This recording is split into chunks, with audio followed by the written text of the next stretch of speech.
នឹងតើគាត់មានរបៀបតាំងពីសម្លៀកបំពាក់តាំងពីខុសពីដេកតាំងពីដាំបាយដាំទឹកតាំងពីគ្រឿងទេសក្នុងម្ហូបគាត់នឹងតើគាត់ជាមនុស្សមានលិមិតតាំងពីការដែលគាត់ផឹកស៊ីនឹងតើគាត់មានរបៀបមនុស្សខ្លះបងប្អូននឹងគាត់ជួយកាន់តែអាងកាន់តែជួយកាន់តែអាងហើយធ្វើឲ្យយើងខ្លួនឯងនឹងកុំឲ្យធូរនឹងកណិកាលើកឧទាហរណ៍ថាពេលដែលយកប្តីយកប្រពន្ធមិនមើលតែពូជម្បោផៃសដាមួយ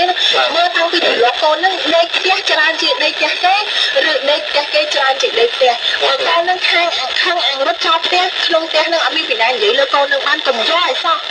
បើប្រហែលម៉ែគេបង្កើតគេមកឈាមទាំងធ្លុកគេមិនស្ដាប់ម៉ែគេផងប្រហែលបងគេចិញ្ចឹមគេគិតនៅចកេះអាលៀកទាំងចកេះគេមិនស្ដាប់បងគេផងសម្មាសម្បត្តិឯងប្រពន្ធគេនឹងគេថាគេមិនស្ដាប់យើងមកសម្បត្តិយើងប្តីអ្នកដតីនេះគេមិនស្ដាប់យើងគេទម្លាប់រត់ចោលផ្ទះគេនៅតែទម្លាប់រត់ចោលផ្ទះដល់ដែរកុំគិតថាយើងជាមនុស្សបកាយកែមនុស្សឲ្យខ្លាំងមិនទេ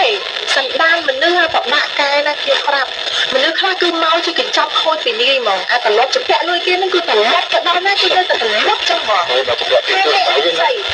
នេះអាត្រឡប់ជឿគេនេះមួយនេះខ្លះមិនអត់លុយទេកាត់ទៅផ្ញើទៅស្លឹកណាស់អត់ចាំឲ្យចាប់លុយគេទេតែដល់ឃើញថៃគេថ្មី